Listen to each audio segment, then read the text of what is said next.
సాయిరామ్ అందరికి శారదమ్మ. బాబా సచ్చరిత్ర అద్భుతంగా చదివావు. అలాగే బాబా అంకిత భక్తులవి. బాబా అంటే చాలా నీకు ఇష్టం కదా, సిరి చాలాసార్లు వెళ్ళావు. అయితే సచ్చరిత్రలో నీకు బాగా ఆకట్టుకొని నీ మనసుకు తీసుకున్న విషయం ఏమైనా ఉంటే చెప్పమ్మా. అమ్మ, బాబా గారు మనకి నేర్పిన మంచి మాటలు ప్రతి సృష్టిలో ఉన్న అణువణువులో మనం భగవంతుని చూడాలి. ఆ విధంగానే మనం అందరినీ మంచిగా ప్రేమగా వాళ్ళని దగ్గరికి తీసుకొని ఎవరికైనా మనం ఉన్నంతలో ఒకరికి మనం ఇచ్చి అలా బాబా మార్గంలో నడవాలి అన్న మాటలు నాకు బాగా నచ్చాయి.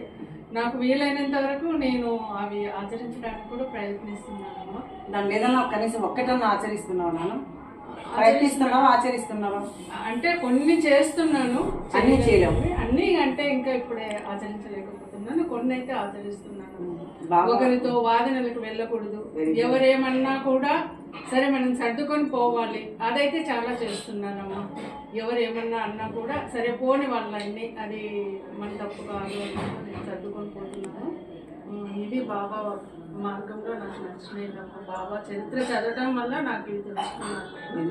ఇది అండి, చూశారు కదండి, బాబా ప్రేమతత్వం, బాబా సమానత్వం, బాబా మానవత్వం, ఇవన్నీ ఆ భగవంతుడి ఆ సాయినాథుడి యొక్క సచరిత్ర ద్వారా ఎంతోమంది ఈరోజు మారి మన జీవితాన్ని ఉద్ధరించుకున్నామండి. నిజంగా అలాంటి ప్రేమమూర్తి ఆ అఖిలాండకోటి బ్రహ్మాండ నాయకుడు, రాజాదిరాజు, యోగిరాజు, పరబ్రహ్మ సచ్చిదానంద సద్గురు సాయినాథ్ మహారాజ్కి జై మా.